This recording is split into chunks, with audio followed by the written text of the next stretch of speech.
सुप्रभात बच्चों। दांतों की तुम करो सफाई, चमके जैसे दूध मलाई। गन्ना गाजर मूली खाना, दांतों को मजबूत बनाना।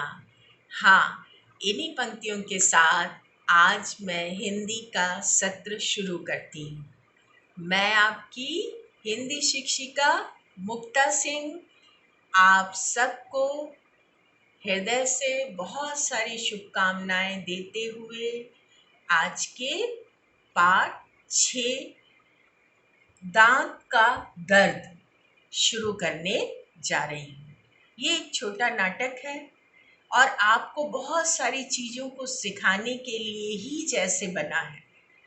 हालांकि आप बहुत समझदार हो गए हैं, इतने छोटे हैं फिर भी, लेकिन कभी कभी लापरवाही कर जाते हैं, वो भी अपने प्रति, अपने शरीर के प्रति।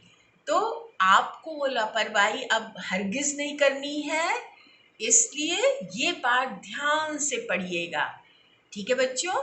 तो चलिए आप भी मेरे साथ साथ शुद्ध शुद्ध माने सही सही बिल्कुल मैम के साथ साथ किताब खोलकर बैठिएगा और शुद्ध शुद्ध उच्चारण कीजिएगा। ठीक है बच्चों? अब उम्मीद है आपने अपनी किताब खोल ली होगी। तो चलिए हम लोग एक एक शब्द को दो दो बार पढ़ेंगे। ठीक? दांत का दर्द पाठ का नाम है। अब हम पहला शब्द पढ़ेंगे कराह। कराह का अर्थ क्या है? दर्द भरी आवाज, आलस्य। आलस्य माने सुस्ती, शिथिलता।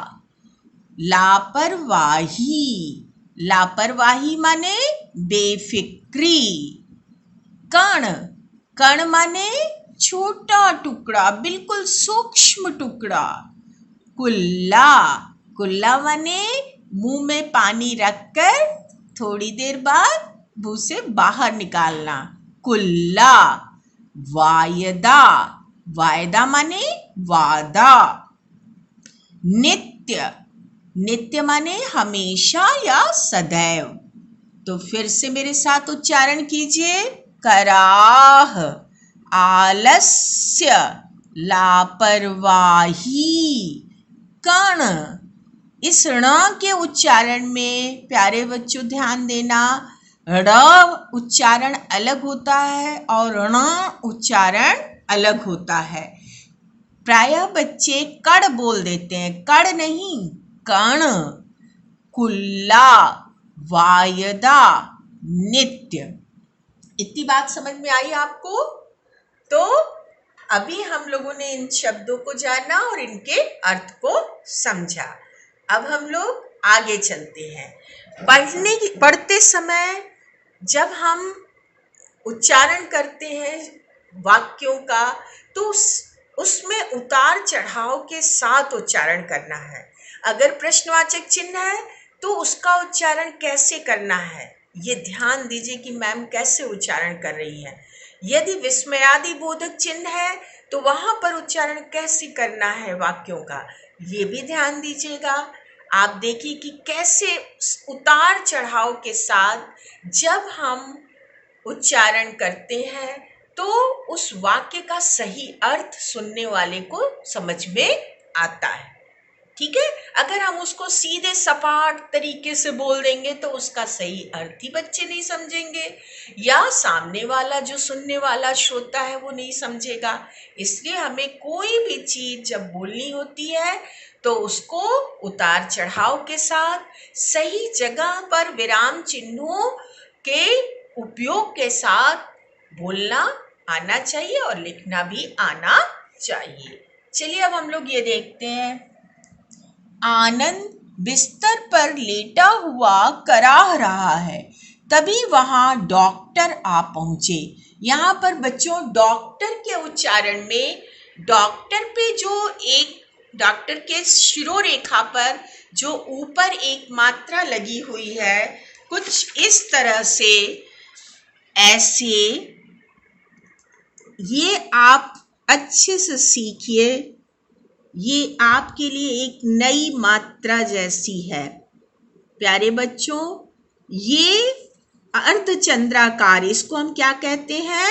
अर्धचंद्राकार। जैसे इसको हम अनुनासिक चिन्ह कहते हैं और इसको अनुस्वार कहते हैं। इसको क्या कहते हैं? अनुस्वार। और इसको कहते हैं अनुनासिक चिन्ह। वैसे ये अर्धचंद्राकार चिन्ह है। ये जो शब्द हिंदी भाषा में बाहर से आए यानी दूसरी भाषाओं से आए वो आगत शब्द कहलाए, उनमें ही केवल लगता है। विशेषकर अंग्रेजी के शब्द हम लोग हिंदी में बहुत बार प्रयोग करते हैं। जैसे हम लोग रिक्शा बोलते हैं, हम लोग रिक्शा को हिंदी में और कुछ नहीं बोलते, रिक्शा ही बोलते हैं।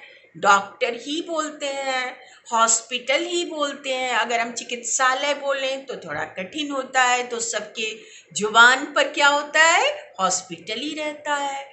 जैसे हम विद्यालय कम बोलते हैं, स्कूल ज़्यादा बोलते हैं। तो ये स्कूल, हॉस्पिटल, रिक्शा, ये सब अंग्रेजी के शब्द हैं और ये हमारी भाषा हिंदी में अपना लिए गए हैं ये शब्द। अब हम लोग इसको बोलते भी हैं हिंदी में और लिखते भी हैं। तो जब जिन अंग्रेजी शब्दों के उच्चारण में हम ओठ को गोल करके उच्चारण कर रहे हैं, वहां पर ये अर्धचंद्राकार लगाएंगे। जैसे डॉक्टर। ठीक है, इतनी बात समझ में आई। अब चलिए हम लोग आगे पढ़ें। तो आनंद एक बच्चे का नाम है। आनंद बिस्तर पर लेटा हुआ पीड़ा से या दर्द से कराह रहा है। तभी वहां डॉक्टर आ पहुंचे। अब डॉक्टर साहब क्या बोलते हैं? देखिए, डॉक्टर आनंद से पूछते हुए, क्या तुम्हारे दांत में दर्द है? ठीक है। आनंद, जी हाँ, बहुत दर्द है। डॉक्टर आनंद का मुंह खोलकर देखते हुए, तुम्हारे 2 दांतों में कीड़ा लग गया है, दोनों दांत निकालने होंगे। अब देखिए डॉक्टर कैसे देख रहे हैं, चित्र को देखिए बच्चों। और आनंद अपना मुंह खोलकर डॉक्टर साहब को दिखा रहा है। ठीक है बच्चों, अब हम लोग आगे पढ़ेंगे। आनंद क्या बोलता है? दांत निकालने पर तो बहुत दर्द होगा, मेरा मुंह भी अजीब सा लगेगा। जैसे आपके मन में प्रश्न उठते हैं ना और आपको डर लगता है, वैसे ही आनंद को भी लग रहा है और आनंद ये डॉक्टर साहब से बोल रहा है, डॉक्टर, यह सब तुम्हारी लापरवाही और आलस्य का नतीजा है। लापरवाही का अर्थ मैंने बताया था बेफिक्री, और आलस्य का अर्थ बताया था सुस्ती, और दर्द का अर्थ होता है पीड़ा। ठीक है, तो डॉक्टर साहब क्या बोलते हैं कि ये तुमने जो अपने प्रति बेफिक्री की है या तुमने जो लापरवाही की है और जो तुमने सुस्ती की है, ठीक से अपने दांतों को साफ नहीं किया, उसका ये नतीजा है। नतीजा माने फल, उसी का ये फल है। आनंद, मैं कभी कभी तो ब्रश करता ही हूँ। ब्रश यानी ब्रश, मैं कभी कभी तो ब्रश करता हूँ। डॉक्टर, कभी कभी नहीं, दिन में 2 बार ब्रश करना चाहिए। कुछ भी खाने के बाद कुल्ला करना भी बहुत जरूरी है। आप डॉक्टर फिर क्या समझाते हैं? आप भी इस बात को अच्छे से समझिए बच्चों कि कभी कभी नहीं, हमें कभी कभी कर लिए ब्रश, ये तो अच्छी बात नहीं है। आप यहाँ पर आनंद और डॉक्टर की बातचीत के साथ खुद भी समझिए कि हमें दिन में 2 बार ब्रश करना है, एक सुबह और एक रात में सोने के पहले। और साथ में जब भी हम कोई चीज़ खाना खाएं तो हमें पानी मुंह में डालकर कुल्ला जरूर करना चाहिए, जिससे दांतों में फंसे हुए छोटे भोजन के कण बाहर निकले और वो आपके दांत को गंदा ना बनाए रखें। ठीक है बच्चों, चलिए अब हम लोग आगे चलेंगे। कुल्ला क्यों जरूरी है? जैसे आपके मन में भी ये प्रश्न उठता होगा कि डॉक्टर साहब क्यों बोल रहे हैं आनंद से कि कुल्ला करना जरूरी है, वैसे ही वो आनंद के मन में भी ये प्रश्न उठ रहा है, तो वो डॉक्टर साहब से क्या पूछ रहा है? कुल्ला क्यों जरूरी है? यहाँ पर बच्चों देखिए, जरूरी ऐसे लिखा हुआ है। ये भी मैं आपको यहाँ पर बता दूं, अभी आप बहुत छोटे हैं लेकिन आपको ये जानना चाहिए कि यहाँ बिंदु क्यों लगाया गया है। इस बिंदु को हम नुक्ता कहते हैं। क्या कहते हैं? इस बिंदु को हम नुक्ता कहते हैं। और ये बिंदु, ठीक है बच्चों, ये नुक्ता क्यों लगता है और कहाँ लगता है? मैंने आपको बताया था कि कुछ ऐसे शब्द जो कि दूसरी भाषा से हिंदी में अपनाए गए, वो शब्द आगत शब्द होते हैं। उनमें किसी अंग्रेजी के शब्दों में, जैसे मैंने बताया कि अर्धचंद्राकार लगता है, वैसे अरबी फारसी के शब्द जो हमारी हिंदी भाषा में अपनाए गए, उनमें किसी किसी में ज और फ में नुक्ता लगता है। नुक्ता माने नीचे बिंदी। अनुस्वार से आप कंफ्यूज मत होइएगा, ठीक है बच्चों। तो चूंकि यहाँ पर आया है, आपको ये चीज आज से ही हम सिखाते जाएंगे, तो आप धीरे धीरे इस चीज को भी सीख जाएंगे, जैसे आपने अन्य अनुस्वार, अनुनासिक आदि सीखा। ठीक है बच्चों, हम बार बार इस नुक्ता, जब भी ये नुक्ता आएगा तो हम आपको एक बार रिकॉल कराएंगे, आपके ज्ञान से, पूर्व ज्ञान से जोड़ते जाएंगे, फिर आप धीरे धीरे सीख लेंगे। अभी हम चले आगे, चलिए। फिर उसके बाद यहाँ पर हम थे, क्यों जरूरी है ये, क्यों हमारे लिए रोज कुल्ला खाना खाने के बाद जरूरी है, ये पूछता है आनंद। बेटा मेरी बात ध्यान से सुनो, ये डॉक्टर साहब बोलते हैं। जब हम कोई चीज, देखो यहाँ चीज में भी है, नुक्ता लगा है ना, ये भी उर्दू अरबी फारसी का शब्द है। चीज खाते हैं तो खाने के कण दांतों में फंस जाते हैं। कण माने छोटे टुकड़े दांतों के बीच फंस जाते हैं।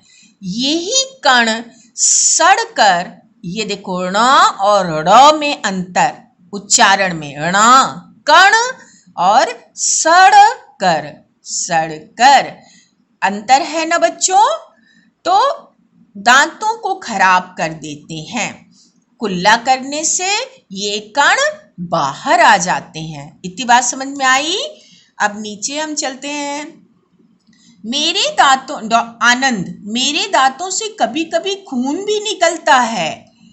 डॉक्टर साहब, सफाई के साथ साथ भोजन पर भी ध्यान देना चाहिए बच्चों। अगर आप दांत की अच्छे से सफाई करते हैं लेकिन अपने खान पान को नहीं, अच्छा पौष्टिक भोजन नहीं खाते, तो दांत कमजोर रहेंगे। जो दांतों से खून आता है उसका एक कारण यही है कि हम अच्छे से कैल्शियम नहीं ग्रहण करते, और हम कुछ ऐसी चीज़ें जिससे दांतों को अच्छे से कूचना, दांतों का उपयोग हो, ऐसी चीज़ें नहीं खाते। जैसे अभी शुरू में मैंने जो 2 पंक्ति बोली, क्या बोली उसमें कि गन्ना, गाजर, मूली, खीरा, ये जो कड़ी चीज़ें यानी कच्चे फल, सलाद, ये चीज़ें खाने से दांत का एक तरह से व्यायाम होता है। तो इन चीज़ों को खाने से दांत मजबूत भी होते हैं।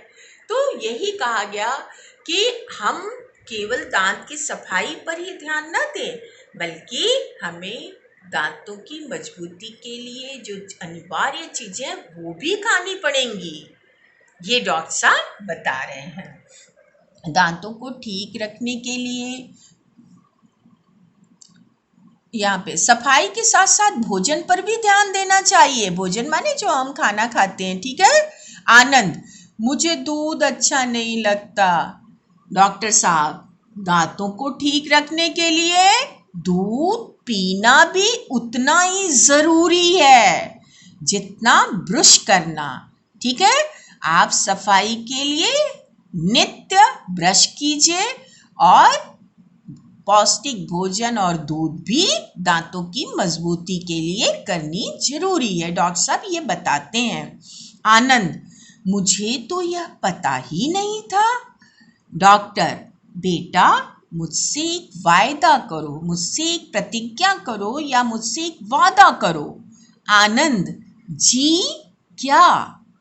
डॉक्टर, नित्य माने हर दिन 2 बार ब्रश करोगे और रोज दूध भी पियोगे। आनंद जी, वायदा करता हूँ। इसी के साथ आपका ये नाटक यहीं खत्म हो जाता है। एक छोटा नाटक जरूर है, लेकिन आपको अपने आप में क्या सुधार लाना है ये शिक्षा भी देता है।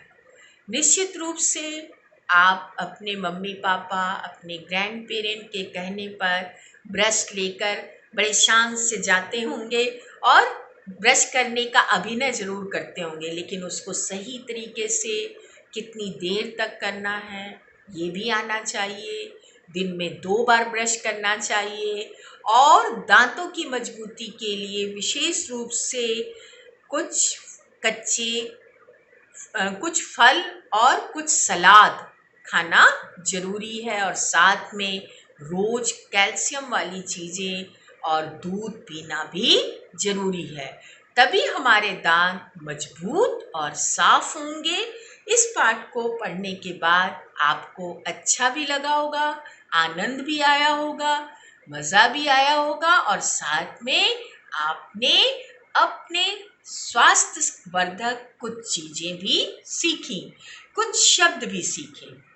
अंत में मैं संक्षेप में बता दूं कि आपने अपने दांतों की मजबूती और दांतों की सफाई के बारे में तो सीखा ही, साथ में जाना कि अर्धचंद्राकार का प्रयोग कहाँ होता है, नुक्ता का प्रयोग कहाँ होता है, कठिन शब्दों के अर्थ जाने आपने। आज बच्चों, मैं अपने सत्र को यहीं पर विराम देती हूँ, और यहाँ इसके बाद वीडियो देखने के बाद आपको जो भी चीज़ ना समझ में आई हो पाठ से संबंधित आज के, वो आप निश्चित पूछिए। और वैसे भी अगर हिंदी से संबंधित कोई भी चीज़ आपको नहीं समझ में आई हो तो आप व्हाट्सएप मैसेज के थ्रू या ऑडियो मैसेज के थ्रू पूछिएगा। मैं आपके साथ यहाँ पर 10 बजे तक हूँ आपके साथ, ठीक है आज। और 9 से 10 के बीच में वीडियो देखने के बाद आप निश्चित पूछ लीजिएगा। अगर कोई दिक्कत हो तो आप बताइएगा, ठीक है बच्चों। इसी के साथ आज मैं अपने सत्र को यहीं पर विराम देती हूँ। शायद 9 से 10 का समय है या 10 से 11, आज फर्स्ट डे है तो मुझे ध्यान नहीं है। इसी सत्र के 1 घंटे के दौरान ही आप पूछ लीजिएगा, ठीक है बच्चों।